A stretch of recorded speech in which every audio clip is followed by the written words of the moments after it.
man. Fuck it. Looks like I'm looking baby as shit. Young nigga looking baby as shit out of it. Bet. Man, fuck it. What you want next to Don? Except on STEEZ. Yes, Lord, know what's going on. Yes, Lord, again.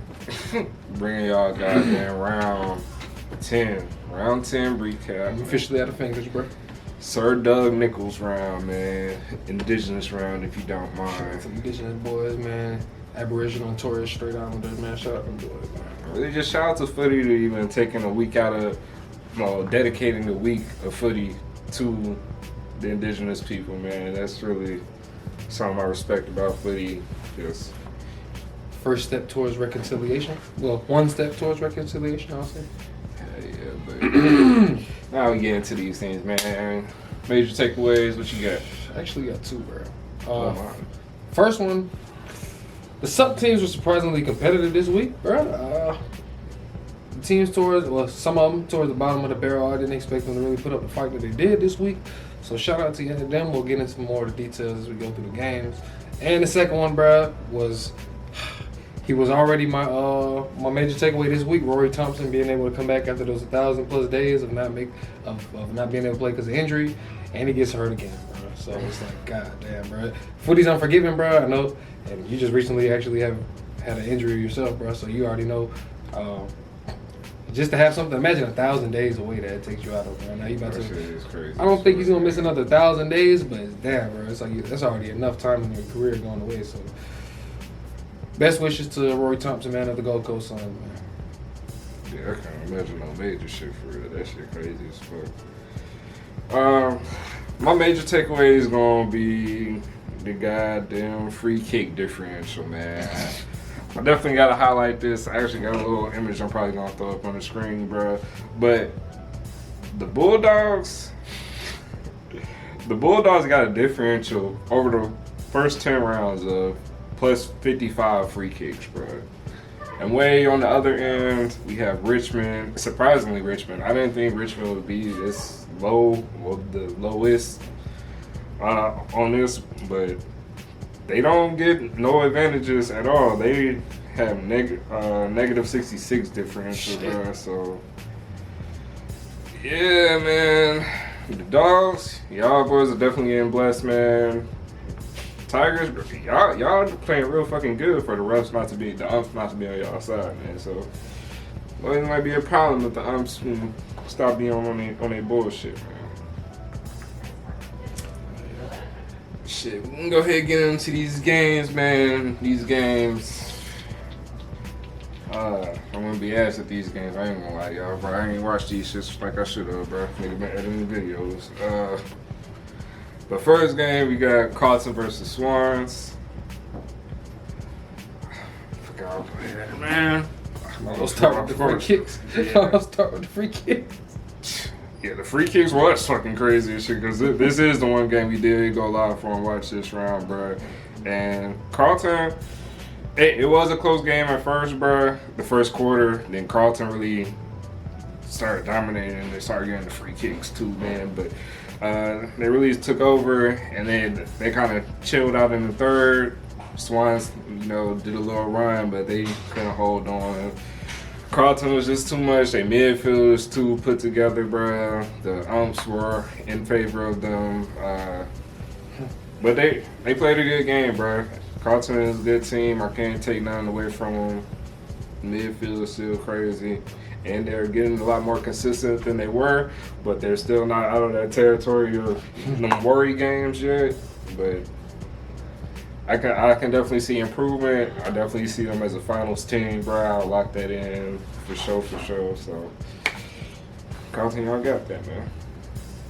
As far as the free kicks go, I think we did deserve a lot of those free kicks. I think it's more so of the refs not giving Sydney calls than it was them giving us calls, in my opinion. I think, like I said, we did earn a lot of those calls, but towards the end of the game, it did start getting a little carried away. You kind of noticed the trend. The game stopped a lot. It wasn't free-flowing as you would have liked. I really also similar with the Brisbane and the Hawks game, but more so with stoppages for that game. But it wasn't as free-flowing as you would have liked. But like you said, it was a tough little contest in the beginning of the game. We started taking off in the second quarter. Charlie Curnow, bro, really lifting when Harry's out, bro. He had 5 goals at halftime, finished with 6, kicked the bag, but 5 goals. He really was looking real dominant in the beginning of that game, bro. First half, especially, like I said. He's now at the top of the Coleman list with 33 goals, I believe, if I'm not mistaken, after 10 rounds. So shout out to my boy Charlie, man. Harry obviously won last year, so if we can end up having a back-to-back Coleman leaders, but 2 different goal scorers, that would be pretty dope.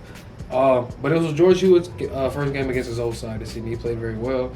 I was happy with our midfield for the most part. We kind of eliminated the Swans midfield, really until they started lifting towards the end of the game in the second half.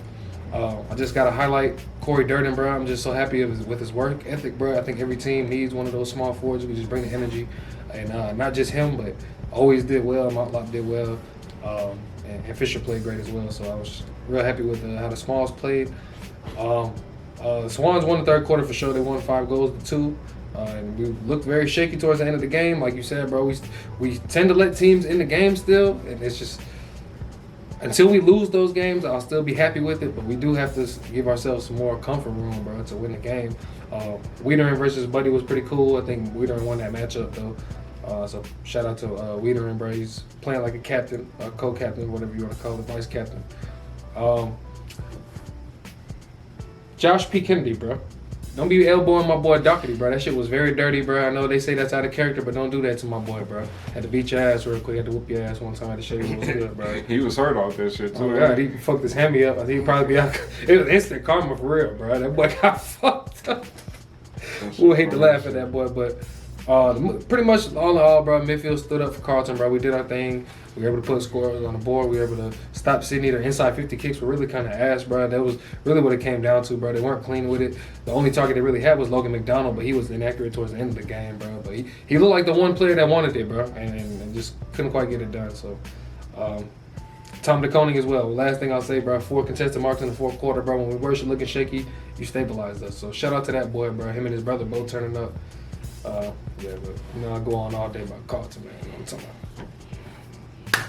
All right, man. Next game, we got Jalon versus Port at, it don't matter where it's at. Well, I guess to do this game, because Jalon always seems to win at home, bruh, and this game really won't no different.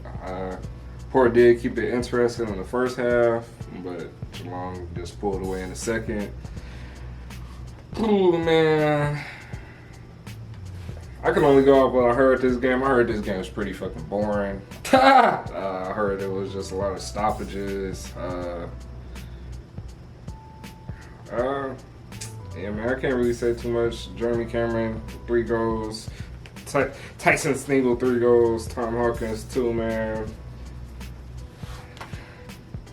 I expected Jalon to win at home, bro, so that's all I really got from this one, man. Yeah, Stengel had 2 goals, in the third quarter, I think he did, and Jeremy Cameron had a nice little torp. So pretty nice moments for Jalon, bro. Going into this game, I thought Port could be pretty competitive with them, bro. It looked the part. Jalon really came out really first quarter looking good, bro. Their wings were turning up. But they became quiet in the second quarter, which is what I'm talking about, wings of Isaac Smith and Mitch Duncan. The second quarter, Port, they showed that they could compete with Jalon, bro. They couldn't quite do that in the first quarter, but they kind of neutralized Jalon in the second quarter and kind of brought the game close. Jalon lacked the inside 50 opportunities at the time, bro, and Port really had clean ball movement, and they were kind of changing up angles, were playing unpredictable footy, and it was looking good for them, bro. But really, second half, I think you already said that, second half, Jalon really came out turning up. I think they had 5 goals to 1 in that third quarter. Like I said, Stengel had 2 of those. 17-5 inside 50s for that quarter. So Jalon was just getting a lot more of the footy, bro, and keeping it in the forward half, where Port was more on the back, having to defend more. You know, if College Jasny getting a goal, bro, you know, his rare goals, you know, then Jalon's probably going to win that game, bro. Shit looking good for him. Just to highlight some players, Tom Stewart, on top of the players that you said for Jalon, he had 26 disposals, 8 marks, 13 interceptions, doing his thing out there. For Port, you had Wines, Houston, and Boak. Got plenty of the footy, just not strong enough in the contest, bro. Cam Guthrie, specifically from Jalon in the midfield, bro, had 37 disposals, 15 contested possessions, and 12 scoring involvement. So he had a great game, bro. Really was involved everywhere. And Dangerfield did tweak a calf, I think, this game. See how he'll look going forward. But Jalon did their thing, man. I thought Port would be a little bit more competitive, but really got fucked up the whole third quarter and showing Jalon strengthening. Why I think that they could be top 5 in the comp, bro. So it'll be interesting for sure. All right. Next game we got the Western Bulldogs versus Gold Coast Suns. This game was actually a lot closer than I thought it would be. Looking at the score worm, Bulldogs had the lead. I mean, the whole game, but it looks like Gold Coast kind of made it scary at the end. I did see some funny shit at the beginning of this game. You know, when boys was doing the warm up, they was doing the Dogs. They was doing the little shoulder bump shit, and goddamn, I don't know, they was just out of sync or something, but when you got shoulder checked in the face, bro, nigga had to get goddamn taped up and shit before the game even started. I was weak as fuck. You know who did that shit? I had to go back, bro. That shit is on bounce, bro. That shit had me weak as fuck, bro. But other than that, man, for the game, shit, man. Baby Smith did this. Actually, Jeffrey, man, that turned out. Aaron Norton did this shit. All right, man, you boys. But was Jeffrey with 5 goals? Yeah, boy really turned up. Wasn't expecting that. I think it was like a 6th game or some shit, bro. He's the young Joel Jeffries, man. Joel Jeffrey, I'm definitely gonna have to watch out for that, boy. Everyone expecting that shit. He had this nice moment where he had to intercept the handball kick to put that bitch on the boot, immediately scored. That shit was nice. But from the looks of this, it looks like a lot of Dogs midfield just turned up. I'm looking at the disposal numbers, bro. McCray 34, Trelaw with 26, and Bont 24, Bay Dab 23, Dunkley 22. Like all these, and there's only one Gold Coast player between that. Looking at that, you can tell Dogs just dominated in the midfield, bro. And they just gave themselves more opportunities. Like, I'm surprised how close the score still is, bro. It looks like Gold Coast really made a push in the forward, man. I'm probably gonna have to go back and watch this game. Okay. Yeah, this was Trelaw's 200th game, so I imagine it meant something to him. And judging by the way he played, then it definitely did mean something to him. Just to add on what you said, bro, the midfield really, Dogs did what they do, man, when they're looking the best. The midfield is really clicking, and they definitely played some of the best footy of the year, I think, in this game. I'm not as so surprised as you are. I hold Gold Coast a little bit higher, but I do have a fucking issue to pick with these boys, bro. Every time I pick Gold Coast, they lose. When I tip against them, they fucking win. And I just knew it would be the case, bro. And they fucking did it again. I tipped them this week, and they lost, bro. Despite the Dogs shooting inaccurate, bro, they didn't shoot the most accurate at all. And we've seen that to be an issue this year. They still were able to hold on. It's just Gold Coast, I think, fought back in midway through the third quarter and really put the gas down when they could, bro. Off the back of Jeffrey, obviously, with the 5 goals. You didn't expect that. Definitely, Gold Coast needs more scoring. You can't just rely on Cholo and Casbolt all your fucking life. And then just to rely on the mids. They're already about to have to work a lot harder, bro, considering they don't have the ranks, I think, compared to the other teams in the AFL. But Swallow played good. Ainsworth played good. They had great moments. I think, like you said, Naughton, he turned up, but he had moments where Collins got into him a little bit, and Luke Beveridge, as we seen during the interview, he wasn't too happy about that, bro. Tried to blame it on holding or whatever, but I think it was just good defense, bro. There was no clear free kicks from Collins giving up, bro. Naughton, people just don't like to get that physical body, and speaking from experience, I was playing this weekend at the Three Rivers Cup, playing a little physical brand of defense, and people don't like it, bro. The forwards don't like it when you in that shit, bro. So just to get out your feelings, bro. If you play physical brand, bro, you'll be able to get into people's head. It didn't quite work. Maybe it worked on Naughton, but some of the other players, aside from Collins, had to be able to do that to some of the other players, especially whoever was guarding Bunt, because he moved forward in the last term, had 2 clutch marks, 2 clutch goals behind that. And yeah, just at the end of the day, Gold Coast, I can never win on the tips, bro. So fuck y'all boys, especially since y'all beat us. Yeah. All right. So next game we got North versus Melbourne. Nah. It was Norm this week. Goddamn. This game was a typical game. This game I really didn't need to watch to know what the fuck was gonna happen. And it looks like It happened, man. 47-point game. Not surprised that Norm didn't really run it up on these boys. Look at these player stats real quick to see if anybody did exceptionally good. Oliver, boy, career high 45. 45 disposals. That man looking like goat material right there, man. Trying to push for the Brownlow. Yeah, Oliver and Petrarca crazy in the midfield, man. Yeah, this really look like it's crazy, actually. No, it's not. But it does look like the North's defense, well, midfield held up.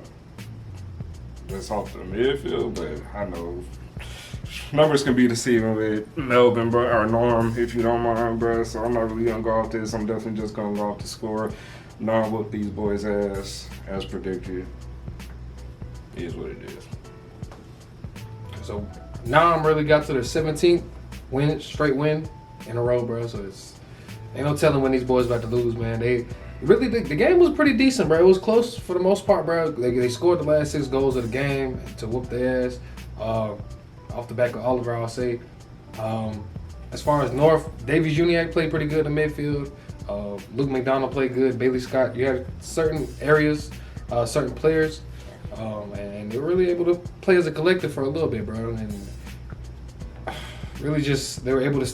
All right, so the main discrepancy I would say was the inside 50, bro. I think it was 74 to 34. So obviously, North was having to defend a lot, but they did a pretty decent job to not let the game get away from them up until the fourth quarter. I think just the difference when North was able to close the gap to it, Melbourne just showed that they were just able to be a little bit more cleaner. It kind of was just playing with them, I guess you could say. If the gap gets close, they will just be able to just break away, bro, and make the right play and just show the experience, championship footy, premiership experience footy that they've been proven to play. Kazi Pickett had timely goals. I think two of them in the second quarter, if I'm not mistaken. He for sure had one in the second quarter, but North found success really in the middle of the ground, as they seen last year. I think even last year, that's where they were able to be a little dangerous at times. But obviously, nobody really thought that North, I'm about to mix Nam and North is going to win this game. One positive from North, I guess you could say, is that Zerhard been finding some traction as the season been going on. He started very slow, and I think that didn't help with how North was starting off the year, but he's been able to find a little bit of traction, bro. So just if a couple of those individual players can find their game a little bit, it'll definitely go a long way for North finding some success. God damn, I can't speak English. You seen when Ed Langdon got tackled, bro? Got fucked up by Terran Thomas, and I think they tried to. I don't know if they called it an illegal tackle, but I think he got. I think I did see that. Yep. It was a solid ass tackle though, bro. But they're trying to be. They're starting to talk about footy getting soft, bro, like calling shit like that, and I can agree, bro. But I guess just to wrap it up, bro, Nam did their thing, bro. Nobody really expected North to win. But they put up a respectable fight until the end. They folded the fourth quarter. Nobody expects them to play 4 quarters, and that's just what it was. So, boom. Next game. Next game, we got Crows versus Saints, man. This game, first of all, Brad Hill turned up. Indigenous Week, he did the shit. Second of all, Max King turned up, 6 goals. Looking decent, especially in second halves. You fuck with second halves, bro. So, other than that, bro, this seemed like it was a real close game all the way through, bro. Looks like Adelaide really had the lead most of the game, man. The Saints really just came through in the fourth quarter, bro, and brought it home. Shit, matter of fact, we was watching this game. On the way. Hell yeah. We caught the end of this shit, and I think like 4 minutes left, the game was damn near tied or some shit. So it definitely came down to the last like 4 minutes of this game, bro. It was definitely back and forth the whole time, very competitive. A lot of people got touches, a lot of people did their shit, man. Definitely a game to watch. Shit, just scrolled up. Yeah, so the Crows this week are another team. So I just spoke about North being competitive this past game, and Adelaide is another team that showed to be competitive. They are a lower team, and I guess they have for sure, I'll say, been more competitive than North in these games. But I think against the Saints, they were kind of written off a little bit. At least maybe in my opinion, I did write them off. But they were surprisingly competitive. It was a low-scoring bout in this game. A lot of defense stood up this game. The Crows' inaccuracy in the first half really plagued them, though. I think they had plenty of opportunities, but they weren't able to cash in. They could have put the game away. Weren't able to do that. Saints kind of capitalized on opportunities. The Crows couldn't make the most out of their inside 50s. I think they were one goal, 5 behinds to 2-1 to the Saints in quarter time. And the Crows were really up most of the match, bro. They were able to be competitive, and Saints were just able to weather the storm and take the game when the opportunity presented itself. Like you said, Max King kicked the bag this game. The Saints, obviously Jack Steele had injured his shoulder, I believe it was, and the Saints midfield was able to remain solid and play up to a high standard to be able to win this game without the captain. What was the fourth quarter? The Saints kicked 8 goals to 3. So they kicked the last 4 of the game as well. So I think that was the last 4 minutes you said. They really just turned up. Brad Hill, I'll also double down on that. He had a great game. This was his 200th game. And with that being on Indigenous round, I'm sure that meant a lot to him, and especially even more so getting the win. Just to highlight a couple players for the Crows, Ben Keys did his thing in the middle of the ground. Dawson had a timely goal and really was doing his thing as well, and also Brody Smith as well. So Crows were without Riley O'Brien and Matt Crouch, so as you can see, Matty Nix isn't afraid to act some players and take them out the lineup. And we'll see, man. We'll see what they can cook up next week. I'm not sure who they play, but if Adelaide can be a little bit more competitive again as the weeks go on, it'll be a fun watch. Hell yeah. So next game we have Richmond versus Essendon. So is this the Dream Time game? Mm-hmm. So Dream Time at the G, if you don't mind.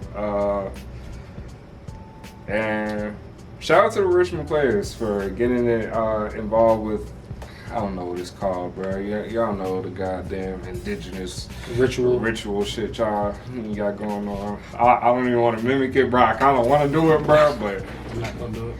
I don't want, disrespectful shit. But anyway, shout out to them boys for goddamn actually being a part of that. That was actually pretty dope. But other than that, Marlon Pickett, shout out to him for the jersey. Hell yeah, didn't even get to play. Nope. But other than that, man, y'all might need to do that every year, because y'all definitely whoop these boys' ass. Essendon really ain't do shit, bro. They don't really have a personnel right now. They ain't playing like they want to win, bro. They playing for the wooden spoon, it looks like, but it's going to be tough to beat us for that. But shout out to Darcy Parrish, bro, with the 43 disposals. He definitely was trying, bro. He definitely was getting to the ball, getting around it. But it just wasn't enough. Too many Richmond players were, playing the brand of footy that Richmond seems to be playing these days, bro. Tough, aggressive play, bro. And it's working. Definitely worked against a team like Essendon with the way they've been playing this year. That's pretty much all I got for this game. All right, so I'm glad that this is the Dream Time at the G. This is the first time I think in 2 years that this actually is at the G. It was at the TO Stadium in 2020 and in Perth last year. So the game was actually at the G. So I'm sure a lot of Melbourne fans were Melbourne citizens, Melbourne residents were pretty happy with this game being held at actual MCG in Victoria. So shout out to that. That's already a win. As far as the game goes, I guess another win you could say for Essendon is they definitely improved their tackling this game. They didn't finish with 30, bro. I think they had maybe 20-something, I think, in the first quarter. So they definitely turned up in that aspect, but really didn't turn up anywhere else. Tom Lynch got hurt this game, and Rewalt picked up where slack needed to be picked up on.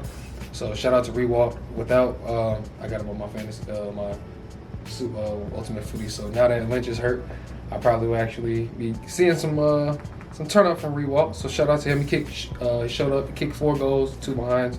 Could have kicked the bag if he was accurate. So, and even though Lynch was hurt, he still wasn't really too much of a factor. He had 0 goals, 4 behinds.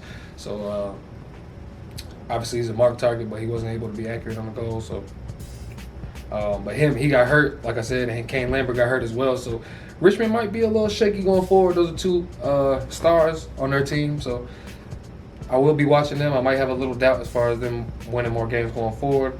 Also, Prestia got elbowed by Mason Reitman, I think, to the throat. So these are key players, bro. Richmond was just getting players back. Now they're losing them again, so it'll be interesting to see where they go. But when he was playing Prestia, he was turning up at 36, 6 clearances. So he was doing his thing, man. Also, just to add, Jaden Short still doing his thing right there in the midfield. Daniel Rioli showed up. Both Riolis actually had key moments in the game on Indigenous round, so they showed up at a perfect time. What better week to do it for the Rioli family than during Indigenous week. But yeah, at the end of the day, bro, Richmond was just too much for Essendon, bro. Essendon couldn't get it done. I didn't really expect them to be too competitive in this game, and the score reflects that as well. Just too much firepower in the midfield, too much firepower on the forward line, and Richmond walked to easy dub this week, as expected. For sure, man. Next game, we got GWS versus West Coast Eagles, man. West Coast all day, every day. I'll go ahead, man, because I didn't watch this shit either, man. But I am happy, bro. I am happy that we scored more than one goal in the first half. This game was actually surprisingly high scoring, bro. We actually had 4 in the first quarter. Although GWS had 7, bro. And GWS, they've been playing like shit too. And maybe we kicked them back into gear. Maybe they found a direction after not having the coach. Maybe their little backup coach is going to work out for them, man. But they definitely whooped their ass, bro. Looking at my players that really turned up, bro. I guess Jack Redden as usual, bro, but you don't have too many players that turned up, bro. So I'm really surprised at 86 points, bro. That's fucking great, bro. That's fucking great. Something had to been done right. So this week wasn't a complete loss for us, bro. So I'm still in high spirits, man. All right. Coming into this game, I wanted to tip West Coast a little bit. Ultimately, I'm glad I didn't. Where I really wanted to pick West Coast due to GWS having a set amount of stars missing this game, so I didn't think they'll perform that well. But it shows under their new coach, the full first game under their interim coach for sure. They scored 4 unanswered goals in the opening minutes, so they already looked like they came on with a mission and a game plan to execute. And obviously by halftime, we seen that it was 87-34 at halftime. It was weird because they put Himmelberg on defense, bro. And he looked great there, bro, so that's what's wild. And he even was able to score a goal, I think off the back of a free kick that somebody conceded when he was back there. So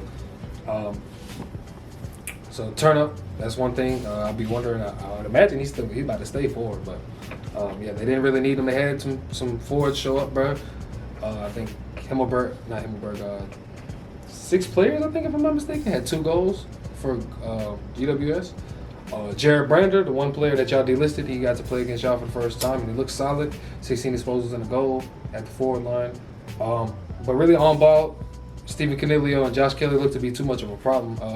It was the Kelly boys, Tim Kelly versus Josh Kelly, man. Both of them played good, though. I thought, like you said, Jack Redden played good for the West Coast midfield as well. Andrew Gaff had a slow start, but they moved him more on the ball in the second half. Ended up being able to rack up, I think, 19 touches in the second half after getting more time on the ball rather than the wing. Witherden looked good, run off halfback, but yeah, there's just players I never even heard of, like James Perling, 3 majors for GWS, bro. I didn't even know this boy. They're turning up, bro. So yeah, man, it was just a balanced effort for GWS, bro. They did the thing. I thought it would be more competitive on West Coast end, so it was kind of disappointing, but it's just what it was, man. Yep. Hell yeah. All right, man. So next game we got Hawthorn versus Brisbane. Upset of the fucking week, man. I don't think too many people expect the Hawks to take Brisbane. A lot of people are saying Brisbane might be the team that can compete with Melbourne, and I include myself in that. But the goddamn Hawks, they fought their way back into it to the end, man. Hawks are good at goddamn keeping themselves in games, bro. And then when the other team think they got you enough, bro, the Hawks just they creep back into the league. Damn, Hawks got the lead at the end. Hawks got the lead at the end, and bro, they just held on to it. Brisbane tried to kick some goals to get back into it. Dan Zirkle, I think, got the last goal of the game, but it was just too little, too late, man. It wasn't enough. Hawks ended up winning by 5, bro. Great game. I'm about to have to fucking check out.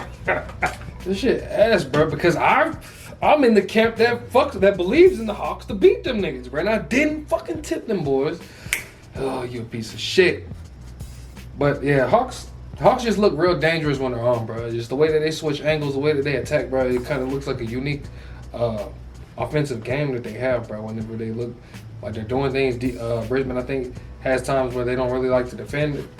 Their game, I think, is more based on the offensive onslaught than it is defensive. And the Hawks snapped the 4-game losing streak, so shout out to them boys. As much as I like the Hawks, I kind of just been ignoring it. They've been having this losing streak and they've been losing. So even when I personally have a problem of looking at a team when they're at their best and keep expecting that every time, bro. So I be expecting that out of the Hawks. I expect that out of the Pies, because those teams look good, bro, when they're on, but when they're shit, they. Yeah. And so I fuck myself in the tips doing that. And then when I finally believe it and I tip against Brisbane, I fucking get served up this bullshit. But anyways, it was a close back and forth contest, bro. It was back and forth, bro. High scoring first quarter, bro. Tom Mitchell really got involved. He had 13 touches in the first quarter, bro. 4 clearances. So, well, obviously wanted to come out. He was like, look, I'm tired of losing, bro. We about to start turning up. I'm the face of this ball magnets app, bro. I got to fucking lead by example, right? He did his thing, bro. Brisbane scored four of their first 5 goals, though, in the first quarter, so it was kind of crazy. They also came on a mission, so you kind of knew that both teams were trying to get to it. Jack Gunston was out this game, bro, so there's more pressure on the forward line. Mitch Lewis did his thing, scored 4 goals. They even had to put Sam Frost at forward, and I think he scored, I don't know if he scored more than 1, but I know he scored 1 for sure, bro. First one since 2017, if I'm not mistaken. And really another highlight, bro, rising star, Jai Newcomb, bro, headband, bro, in the midfield, bro, for the Hawks. He's been playing like he had best on ground performance, bro. Really turning up contested possession, whatever you need from bro. He scored a goal as well, bro. So young midfielder pushing forward and scoring a goal, bro. When his team is short on forwards, bro, it's definitely characteristics that I'm noticing, bro. He's kind of looking like Tom Green last year a little bit, bro. So shout out to that boy, man. And also just round off some stats, bro. Charlie Cameron and Jackson Pryor both had 3 goals for Brisbane each. Wasn't quite enough to win the game, but it's tough to beat the Hawks when they're on their best day, man. So shout out to the Hawks for winning this game. For sure. So last game of the round, we got Frio versus Magpies, and this is definitely my favorite game that I didn't watch. Probably upset around too. But bro, great fucking win for West Coast once again. Cause I don't know if y'all remember, but Collingwood was the team we beat, and Frio lost to them boys. So fuck bitch ass Frio, bro. Really up on them boys, and really double up on them boys, because we damn near doubled they score this round too, and we was playing. I can't say arguably a better team, but we was playing a team that was playing straight, bro. And shout out to my boy Brody for sitting on that boy neck, bro. Tapping her, bitch ass nigga. Fuck you. Shout out Brody Myercheck for that. No, that was Jeremy Howe. Oh shit, it was Jeremy Howe. Shout out Jeremy Howe for that. Y'all been chilling together, bro. They got the Myercheck goddamn characteristics. That nigga Jeremy Howe goddamn came out to the stage, got turned, man. Now he back sitting on niggas' necks, bro. So, especially Frio niggas. Fuck them boys, man. That's all I gotta say about that shit. Fuck them boys. Myercheck will be tatted soon if you can fucking win. Yeah. But nah. Alright, so key thing to notice about this game, bro. Frio, bro. This is the second game they lost in a row. Second wet weather game, bro. So I think they're taking characteristics from what the old West Coast had a reputation for, man, bro. These bitch ass niggas couldn't even goddamn hold down the pride of Australia for nigga not even more than 4 weeks, bro. That's how I know West Coast gotta get back on top, because Frio some bitch ass niggas can't even hold the spot down, bro. So is it more ass that a Frio player made their jerseys and then lost? Because Michael Walters created them jerseys? Somebody else made them. They probably would have won, bro. That nigga's ass, bro. Oh, shit. Yeah, so wet weather game, bro. Frio just didn't look like they had the composure, bro. Tried to overuse the ball a lot in the defense, bro. Started fumbling the ball during key moments, bro. Ended up losing the ball. Collingwood jumps on the ball at times, bro. They look good, bro, whenever they at their best, bro. So they definitely put their best foot forward, looked more composed, bro. Were able to just be able to play a territory game and win the game in space. Collingwood really won the game. Hard work at the contest, bro. Relentless tackling. Just put more better effort than Frio did at the end of the day, bro. Key players in the midfield, bro. Lipinski, Jack Crisp, and Taylor Adams all turned up really in the midfield, bro. Had key moments, all had touches, and were instrumental in Collingwood's momentum going forward. Ollie Henry obviously played shit last week, but he was the medical sub for Mason Cox, who fucked his finger up this week. So he was able to come in and kick 4 goals. So he was able to recorrect that, able to kick with more accuracy this week. And so turn up on that boy. He turned up. David T. Jr., you about to shed that nickname, bro. You really about to earn yourself your own name, bro. You about to goddamn can't even call that boy that no more if he keep turning up. But because he was 0-4 the last week, he got that shit. Ginnifin had a nice goal, bro. I said Ginnifin. You seen him do his little flex before the goal? He was like, they kicked the goal in, bro. Too nice. I was like, yeah, okay. I didn't see that one. But that boy did get put in the chicken wing, bro. I meant to look up the name of the Frio player who put it. Oh, Switkowski? Sam Switkowski. The small forward, bro. Had put that boy Ginnifin in the chicken wing. Definitely a dirty play, bro. Raised his arm up real high, bro. Like, back of the palm touching the shoulder blade type shit, bro. That was definitely some bullshit. So, game has no room for that bullshit, bro. Because if somebody does that to me, I'm really whooping your ass. This about to be just the guy there. All right, bro. Right. That's all I got for the Frio Pies game, man. It's really just at the end of the day, them boys Frio wasn't able to stand up to the challenge, man. If it's wet weather, I'm tipping against them, bro. I guess there's no way to really know, but I'm about to start being on that damn weather app, searching up Australia. Frio about to do it. For real. Like it was some tip competitions. Once that shit dwindled down to a few niggas, I'm definitely gonna decide checking the weather, bro. I'm gonna start checking weather on this. Ooh, Yeah, shit. that's all 9 games if I'm not mistaken, man. Yeah, man. That's it. Man, y'all like, comment, subscribe. All the YouTube shit, man. Fuck with us heavy, man. Fuck with us on Patreon. Need the money. Need that, man. Hey, yeah. Y'all know it's all going back into footy, man. Either the travel expenses, training equipment, shit, even more footies, man. Even more camera equipment, shit like that, bro. We need all that, man. Try and improve everything for y'all so we can do more with this shit. All that's in the description. But hey, other than that, man, Round 10 over with. round 10 over with, served up, nipples round over with, man. Back into regular footy next week. I think they still gonna wear the jersey though. They was wearing them shits for a while I afterwards. think next week will be the last week with the jerseys. No, it might still be Norm next week. I don't know. Shit. Yeah, yeah. All right, y'all. All right.